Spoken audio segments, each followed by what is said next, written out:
Bienvenidos a nuestra emisión semanal.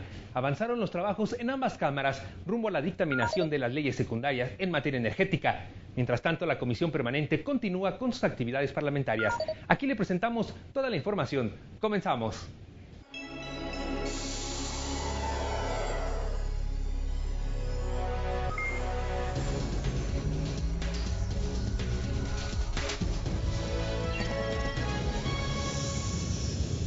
Esta semana, las Comisiones Unidas de Hacienda y Crédito Público y de Energía de la Cámara de Diputados celebraron su primera reunión con funcionarios de la Secretaría de Hacienda, con la finalidad de conocer las iniciativas enviadas por el Ejecutivo Federal al Congreso de la Unión para la legislación secundaria de la reforma constitucional en materia energética.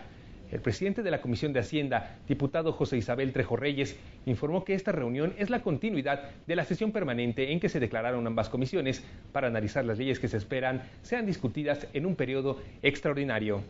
En su exposición, el subsecretario de Ingresos de la Secretaría de Hacienda, Miguel Mesmajer Linartas, dijo que uno de los aspectos más novedosos de la iniciativa es el régimen fiscal. Explicó que se cobrará una cuota por la fase exploratoria. También se propone establecer un cerco fiscal en cada uno de los contratos que se realicen. En cada uno de los contratos. Aquí, ¿cuál es la lógica? Que cada uno de los contratos va a ser una unidad fiscal distinta, es decir, no se va a permitir la consolidación fiscal desde el punto de vista de los contratos petroleros. Aquí, ¿cuál es la lógica? El que evitemos que, por ejemplo, se estén asignando costos a los contratos que se incurrieron en otro tipo de actividades o que se puedan comprar empresas con pérdidas y luego con eso se busque reducir el monto de ingresos y el pago que corresponde asociado a esos ingresos al fisco. Destacó que las licitaciones serán asignadas en audiencia pública y señaló que con la reforma se busca tener acceso a nuevas tecnologías para una mayor extracción. La idea es que a través de la reforma podamos estar encontrando y extrayendo el crudo a menores costos. Entonces, en este ejemplo, lo que decíamos es, bueno, en una situación actual, con la tecnología actual, a lo mejor nos cuesta $20 por barril extraer el crudo. En una situación, por ejemplo, donde estuviéramos utilizando mejor tecnología, el costo, en lugar de ser $20, sería de $10 para la extracción, y eso implica que, de hecho, entonces la renta petrolera subió, porque tienes menos costos para la exploración y la extracción, y eso nos deja $90 por cada barril libre como renta petrolera. Respecto al Fondo Mexicano del Petróleo para la Estabilización y el Desarrollo, dijo que recibirá todos los ingresos petroleros, salvo por el pago de impuesto sobre la renta. El funcionario señaló que se pretende contar con total transparencia y rendición de cuentas. Con respecto a los contratos, va a haber total transparencia en términos de cómo se determinaron las condiciones fiscales de los contratos, cuáles fueron los resultados de las licitaciones, cuáles son los ingresos asociados a los contratos y cuáles son los costos de los contratistas. En otras palabras, en lo que es un ejemplo a nivel internacional de transparencia en esta materia, todos los pagos asociados a los contratos van a ser públicos. No va a haber secreto fiscal desde el punto de vista de los pagos contractuales para evitar cualquier problema de corrupción. El Partido Revolucionario Institucional destacó la importancia de la capacitación del personal para la implementación efectiva de las reformas y habló de la importancia de dar a conocer los beneficios que esta propuesta traerá a la población. Sin duda es esencial para el éxito en el desarrollo de proyectos que las leyes secundarias, así como los reglamentos, proporcionen flexibilidad operativa a través de prácticas internacionalmente aceptadas y limiten la necesidad de reciclar la toma de decisiones. Se está proponiendo que los reguladores deberán de tener autosuficiencia presupuestaria y yo creo que va a ser muy importante que en el proceso presupuestario, ya a partir del próximo año, pues haya un fuerte trabajo ya desde el punto de vista del proyecto de presupuesto de egresos que mande la Secretaría de Hacienda y lo que apruebe esta Cámara de Diputados para asegurar que realmente se estén cumpliendo esas condiciones de suficiencia presupuestaria y que realmente tengamos unos reguladores fortalecidos. Y entendiendo el énfasis y la importancia de seleccionar a quien brinde los mayores pagos del Estado, aunque sí será importante que los criterios de precalificación reflejen una política por parte de la Secretaría de Energía y de Hacienda para apoyar a la industria mexicana y desarrollar plenamente el potencial de inversión y de producción petrolera de las empresas nacionales. Acción Nacional aseguró que la reforma debe tener un efecto alentador en la población mexicana y que se deben establecer los beneficios para ella. Se dijo en contra de la iniciativa del Ejecutivo Federal en cuanto al trato distinto que se le dará a Pemex con el resto de las empresas que compitan en el sector. Para las asignaciones que se pretende derivada de la ley, de la propuesta en la ley de hidrocarburos, se está haciendo simplemente un copiado de la ley de derechos para que Petróleos Mexicanos siga contribuyendo igual como hasta ahora, y eso no le va a permitir capitalizar a la empresa y menos le va a permitir ser una empresa productiva del Estado que tenga las condiciones suficientes para enfrentar la competencia de otras empresas aquí en nuestro país. No es un trato distinto a Pemex, es un trato distinto a lo que son las asignaciones y los contratos, es decir, obviamente las asignaciones es una figura distinta, las asignaciones se hacen directamente por parte del Estado a Pemex. Entonces, no es un tema de discriminación ni mucho menos en contra de Pemex. De hecho, desde la Constitución se establece la figura de las asignaciones y donde las asignaciones solamente se le pueden estar dando a empresas productivas del Estado. ¿De qué nos va a servir que tengamos, y es inquietud de nuestro partido, que tengamos más ingresos fiscales si los ciudadanos no se van a ver beneficiados en su bolsillo y en su día con día de su vida diaria? Y yo le preguntaría al señor subsecretario, ¿qué vamos a hacer con las tarifas eléctricas? Es inquietud del Partido de Acción Nacional, tiene que haber una tarifa social para determinadas partes. ¿Y qué vamos a hacer con los costos de la gasolina? El Partido de la Revolución Democrática señaló que la iniciativa no despeja dudas sobre las fallas del mercado, así como el pasivo laboral en Pemex. Aseguró que el sector se puede modernizar sin privatizar. Dijo que es fundamental garantizar que la sociedad esté debidamente informada. ¿Qué propone la iniciativa para evitar prácticas de corrupción y la opacidad en el otorgamiento y en la operación de los contratos? En su exposición no me fue lo suficientemente clara. El año pasado el PRD apoyó una reforma fiscal progresiva para que paguen más los que más tienen, para hacer el Estado de mayores recursos, para atender las necesidades de las clases más desprotegidas. Ahora aparecen ustedes diciendo que solo se le va a reducir la carga fiscal a Pemex, lo que sin lugar a duda va a generar faltantes en los ingresos, el famoso boquete fiscal. Es muy importante que se preserven todos los componentes de transparencia que se están estableciendo. Obviamente a ustedes les corresponderá también evaluar si quieren que hayan elementos de transparencia adicionales, pero la iniciativa ya incluye elementos como el que se estará publicando contrato por contrato cada mes, cuáles son los ingresos, cuáles son los costos, cuáles son los ingresos que recibe el Estado, y eso buscando justamente el evitar el que puedan haber problemas de corrupción o de falta de transparencia. Los ordenamientos jurídicos que se crean o modifican lo único que pretenden es garantizar la apertura, una reforma para invitar a la inversión extranjera al costo que sea, y que venga para modificar los crecimientos económicos, por poner un ejemplo, el del año pasado del 1.1. Está en esta totalmente ausente un nuevo modelo energético, no hay una visión de largo plazo del sector y hay un desmantelamiento acelerado de Pemex. Esa es la propuesta que nos están ofreciendo al pueblo de México. En el turno del Partido Verde, el diputado Tomás Torres preguntó al funcionario de la Secretaría de Hacienda sobre las posibilidades de la reducción de precios de insumos energéticos como el gas y la electricidad. Que nos diga también si sería responsable políticamente y soportable financieramente, bueno, pues de hablar de un decreto de reducción de tarifas en servicios y en los energéticos en el contexto en el que nos encontramos. Sí creemos que es muy importante el que cualquier disminución de precios se esté dando de manera sostenida y como resultado de una mayor producción de hidrocarburos, en particular de gas natural, que se traduzca en un menor precio para el mismo gas natural que en cambio hoy importamos a precios caros, y donde la generación de electricidad se mueva sustituyendo combustibles de generación más caros como el combustóleo por combustibles más baratos. En el tema de gas natural, en el tema de gas LP, en el tema de las tarifas eléctricas a las cuales usted ahorita se ha dirigido, ¿en qué parte del paquete de esta gran reforma vamos a poder ver puntual, como por ejemplo el caso de las gasolinas está planteada en la ley de hidrocarburos?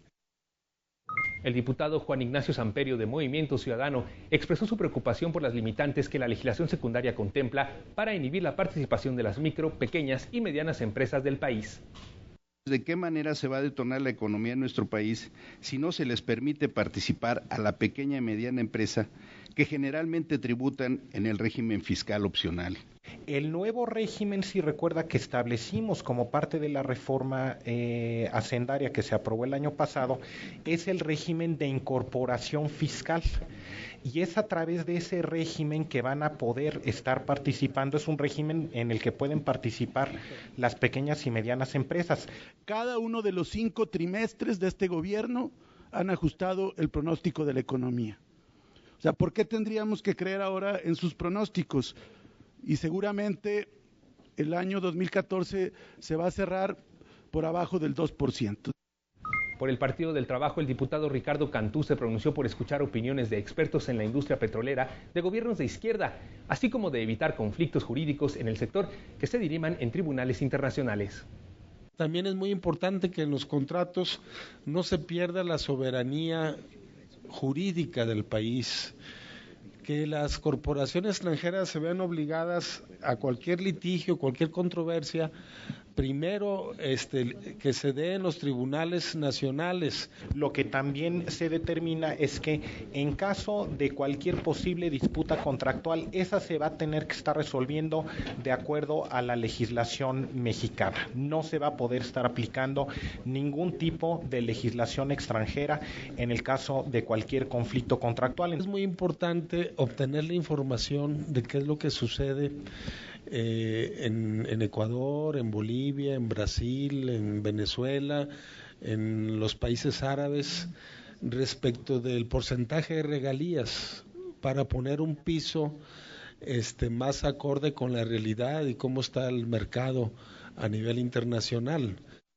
En representación de la bancada de Nueva Alianza, la diputada María San Juana Cerda Franco manifestó su preocupación por la posibilidad de que surjan conductas nocivas durante la administración de los fondos contemplados en la reforma energética.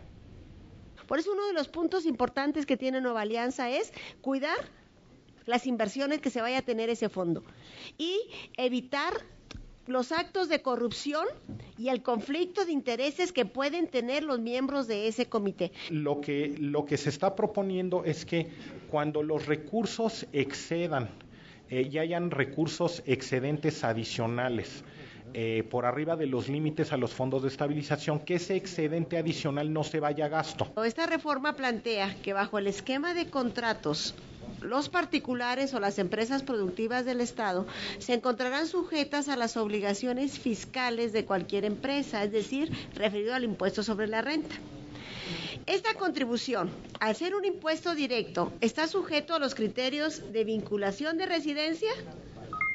Por otra parte, en el Senado se reunieron las Comisiones Unidas de Energía y Estudios Legislativos Primera para plantear modificaciones al acuerdo presentado el 26 de mayo para el análisis de las reformas secundarias en materia energética.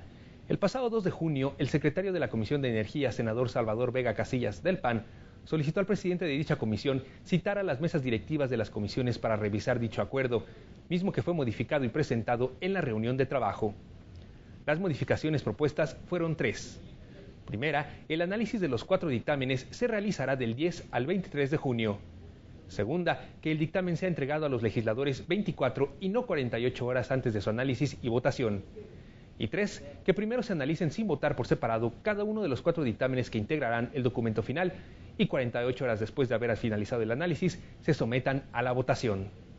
Tenga la certeza de que las leyes verdaderamente están bien coordinadas, bien armadas y bien estructuradas. Esto lo que va a implicar es que antes de votar vamos a tener un debate completo de todo el modelo energético, no por partes. Luego de escuchar las propuestas de modificación, los legisladores integrantes de ambas comisiones emitieron su opinión. El acuerdo original del 26 de mayo iniciaba el día 6 y terminaba el día 17. Hoy se está ampliando el plazo de ser aprobado del 10 al 23. 48 horas después se procedería al procedimiento, valga la redundancia, de votación.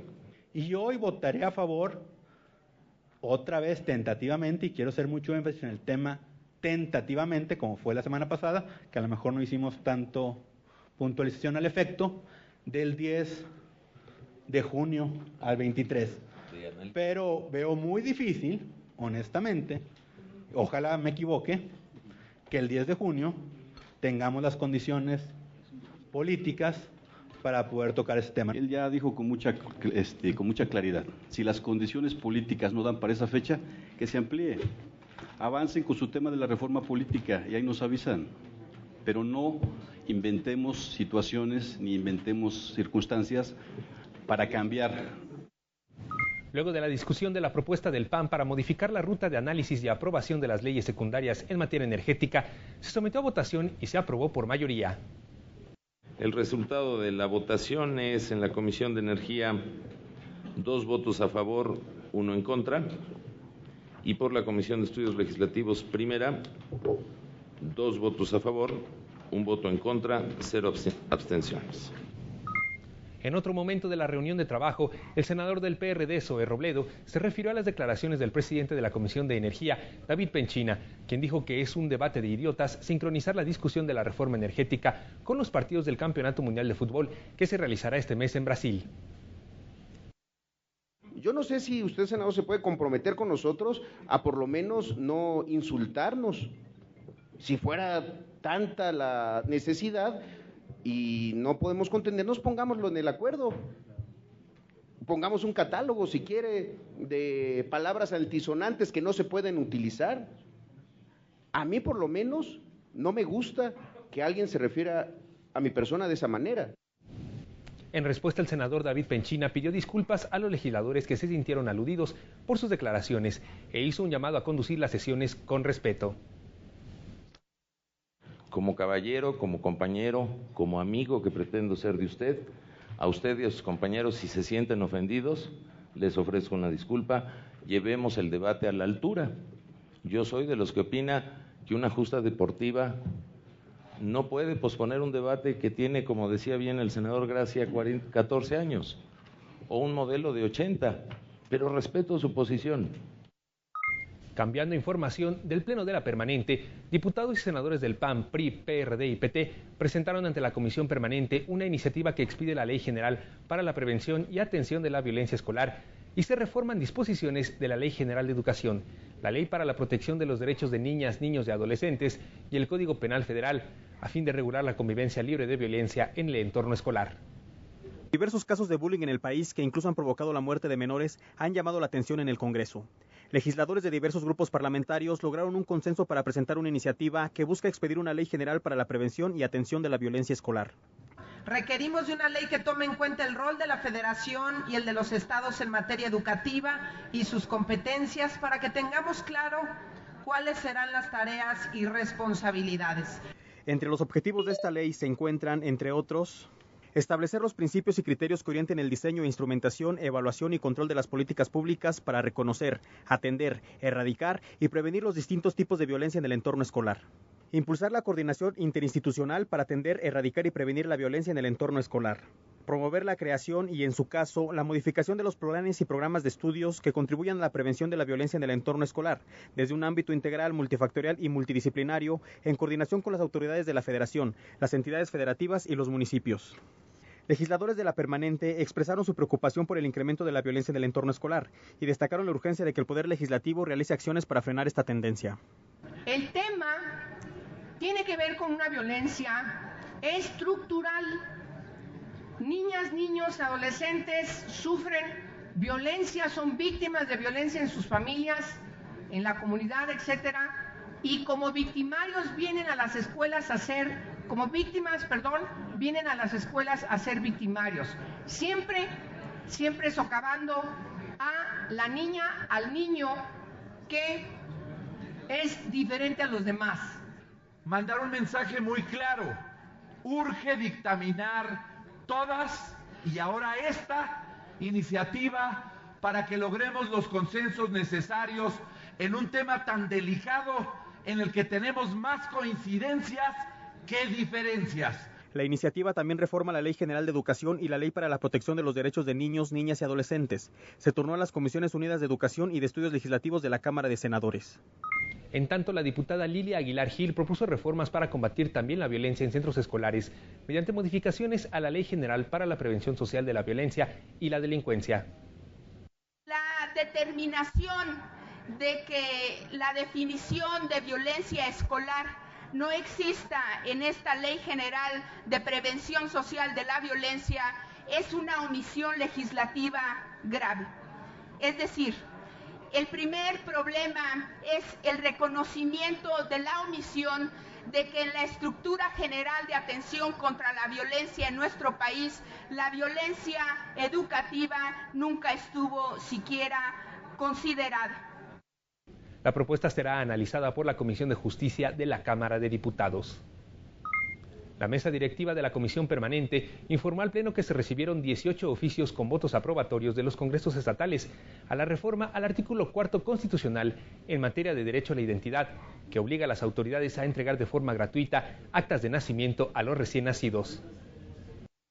La Comisión Permanente declara aprobado el decreto por el que se adiciona el artículo 4 de la Constitución Política de los Estados Unidos Mexicanos en materia de derecho a la identidad.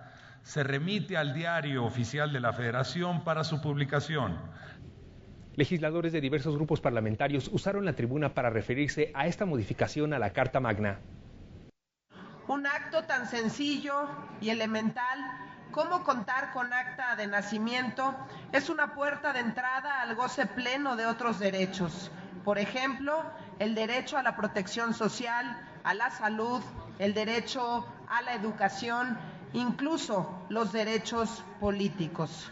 Esta es una de esas reformas que era necesaria y que es conveniente su actualización.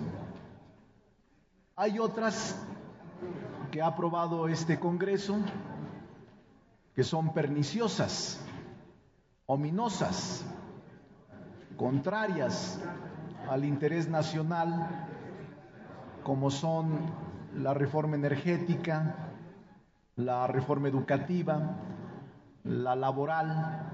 Es muy triste, muy lamentable cómo ver que nacidos vivos salen sin registro de instituciones públicas.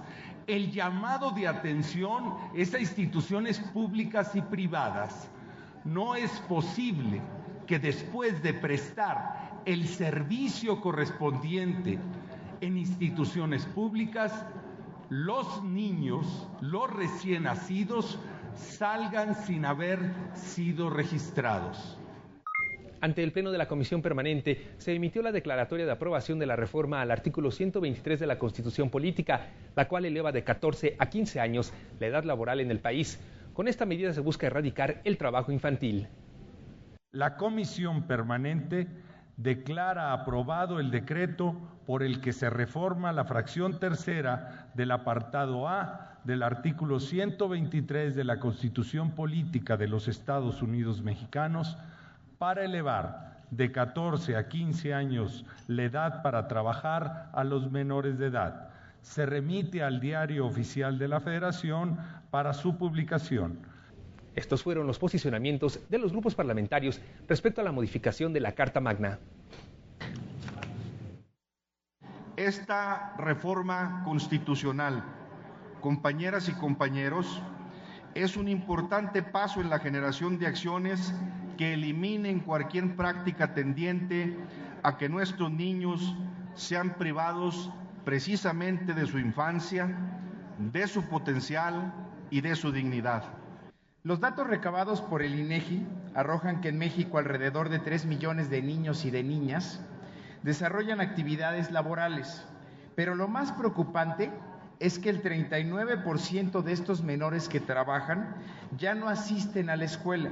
Nos debe llamar la atención a que efectivamente cuidemos de no estar haciendo algo que no corresponde a lo que viven en su cotidianidad las niñas y los niños más marginados, más pobres, más excluidos de este país. El aumentar de 14 a 15 años no solamente es un año de maduración física, es un año de maduración mental. Es la edad en donde la mayoría de los niños adolescentes terminan sus estudios de secundaria. En comisiones de la Cámara de Diputados, la instancia encargada de derechos de la niñez instaló el grupo de trabajo para dar seguimiento a las investigaciones sobre el incendio y la muerte de 49 niños en la guardería ABC de Hermosillo, Sonora, hace 5 años. Este 5 de junio se cumplen 5 años del incendio de la guardería ABC en Hermosillo, Sonora, en que fallecieron 49 niños. Las y los legisladores de la Comisión de Derechos de la Niñez en la Cámara de Diputados instalaron un grupo plural de trabajo que dará seguimiento a las investigaciones que se siguen al caso para deslindar responsabilidades a los culpables y garantizar la reparación del daño a las víctimas. En junio del 2012, 3 años después del siniestro, solo funcionarios menores habían sido imputados penalmente por la tragedia. Hoy nadie está encarcelado. Ninguna instancia federal o estatal aceptó llevar a juicios a los copropietarios de la guardería ABC. Representantes de las diversas bancadas de la Cámara Baja se pronunciaron en el mismo sentido, abogando porque los trabajos del grupo faciliten la impartición de justicia después de un lustro. Es momento de generar confianza, seguridad y legitimidad en nuestro sistema de impartición de justicia. Es tiempo de dar certeza a todas las madres y padres de familia. Para que de una vez por todas haya respuestas claras y haya algo que está establecido también en la ley, que es la reparación del daño. Por esa empatía que siento hacia con ellos, es mi deber decir que el compromiso hacia esta comisión, este grupo de trabajo, es precisamente para velar que se haga justicia. Y buscar que siempre tengan ellos la máxima protección, como es la obligación que las propias leyes lo demandan. Es un gusto colaborar con este grupo de trabajo y por supuesto que estar atento a lo que las autoridades hayan determinado y si no, buscar que así sea. ¿Qué fue lo que pasó? ¿Por qué la Suprema Corte exoneró tanto al gobierno local como a los funcionarios federales hace 2 semanas de este tema? Y que no es posible que 49 niños que fallecieron y no haya ningún responsable. Cabe recordar que el Congreso Federal aprobó la Ley General de Prestación de Servicios para la Atención, Cuidado y Desarrollo Integral Infantil, legislación conocida como Ley 5 de junio, en memoria de la tragedia ocurrida por falta de cumplimiento a las normas de seguridad en guarderías subrogadas por el IMSS. Por otra parte, en una reunión de carácter informativo de la Comisión Especial para la Atención y Seguimiento del caso de la empresa Oceanografía del Senado, la presidenta de esta instancia legislativa, Lisbeth Hernández Lecona, señaló que se invitará al Procurador General de la República, Jesús Murillo Caram, con el objeto de que amplíe la información en torno a este caso y a la consignación de Armando Yáñez Osuna, dueño de Oceanografía. Por su parte, la senadora Dolores Padierna adelantó algunas de las preguntas que le formularán al Procurador General de la República en cuanto se autorice la invitación. El FBI en Estados Unidos intervino al Banco Banamex en México, metió a sus agentes al banco. ¿Por qué la PGR brinda tantas canonjías a Banamex? Procurador, ¿quién le dio a Oceanografía protección política y para qué? Y en la próxima reunión estaremos ya informando acerca de las peticiones que se solicitaron a las dependencias antes mencionadas y poner a consideración la invitación al señor procurador con el objeto que pueda ampliar la información requerida y contestar algunas preguntas que los compañeros desean hacer respecto a la consignación del señor Armando Yáñez Osuna.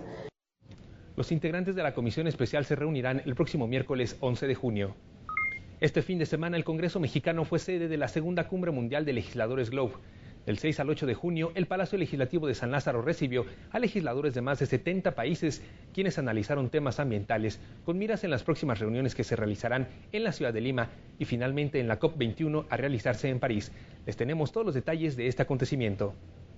El Congreso de la Unión recibió a legisladores de más de 60 países integrantes de Globe International, una red de parlamentarios que comparten prácticas, procesos de legislación y experiencias en materia de cambio climático, medio ambiente y desarrollo sustentable.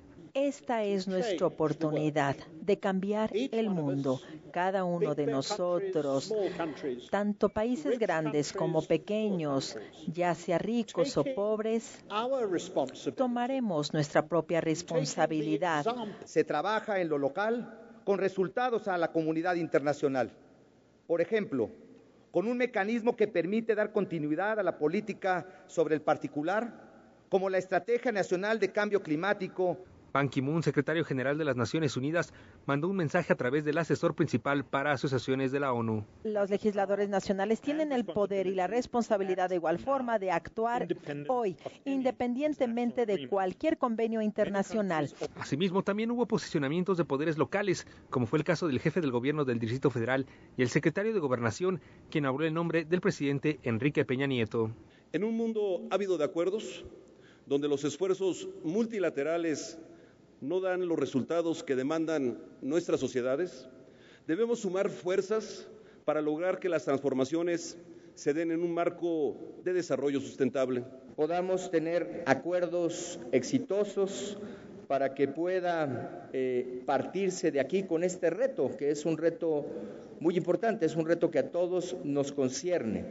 Es un llamado urgente del planeta a tomar conciencia. Por otra parte, también hubo un mensaje de alto nivel del Congreso mexicano, a través de los presidentes de las mesas directivas de las dos cámaras que lo conforman. Nos comprometimos como parlamentarios a tener específicamente mayor injerencia de control desde el Parlamento, sea cual fuere el sistema de Estado que se tenga, sobre los gobiernos en el cumplimiento de los acuerdos internacionales. Los congresos y parlamentos somos el foro en el que todas las voces pueden hacerse escuchar, y la solución a los retos del medio ambiente exige la suma de todos los sectores de la sociedad. La Cumbre Mundial de Legisladores de Globe International continuará con sus sesiones durante el fin de semana. Muchas gracias por acompañarnos en una emisión más de esta semana en el Congreso. Les recuerdo que puede mantenerse informado de lunes a viernes a las 8 de la noche a través de Noticias del Congreso. También puede visitarnos en nuestras redes sociales, Facebook, YouTube y Twitter. Hasta la próxima.